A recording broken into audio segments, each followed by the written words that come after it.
তোমার হাতের অবস্থা ভালো না, এর উপরে তোমার বোন উড়ে এসে জুড়ে বসলো। এখন কি হবে? অত চিন্তা করো না, মাঝের ব্যাপারেই রেহানাকে বিয়ে করার জন্য পাগল।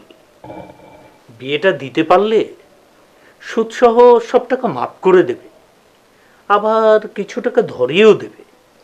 ওই বুদ্ধা বেটার সাথে রেহানা বিয়েতে রাজি হবে? তাছাড়া শুনেছি ওর আগে আরো 2টা বউ পালিয়ে গেছে। তাতে কি হয়েছে, যেভাবে হোক রেহানাকে রাজি করাতেই হবে। আচ্ছা ঠিক আছে, তুমি যেটা ভালো মনে করো। দিনরাত কি শুধু মোবাইল দেখবে নাকি কাজ কাম করবে? কাপড়গুলো ধুতে বলেছিলাম, ধুয়েছো?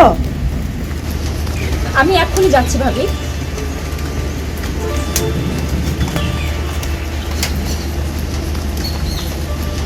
যত সব কামচোর, না বললে একটা কাজও করবে না।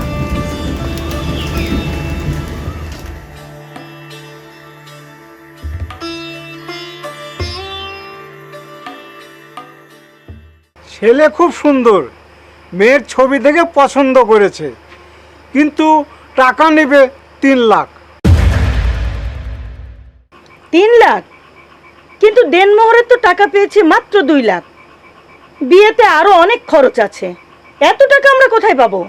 ভেবে দেখেন, তালাকি মেয়ে কেউ বিয়ে করতে চায় না, এ সুযোগ হারাবেন না। কিসের সুযোগ ঘটক সাহেব? কিসের এত সুযোগ দিচ্ছেন?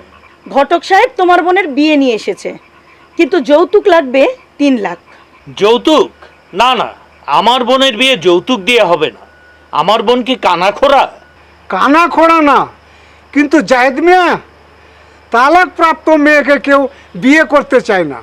আপনি যান ঘটক সাহেব, আমার বোন যৌতুক দিয়ে না, যৌতুক নিয়ে বিয়ে করবে।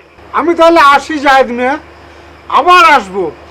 আসসালামু আলাইকুম। ওয়ালাইকুম আসসালাম।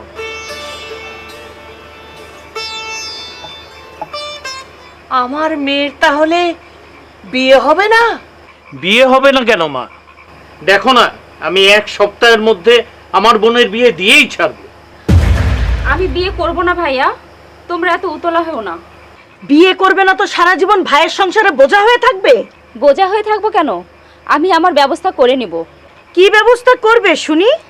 বৌমা, এভাবে বলছো কেন?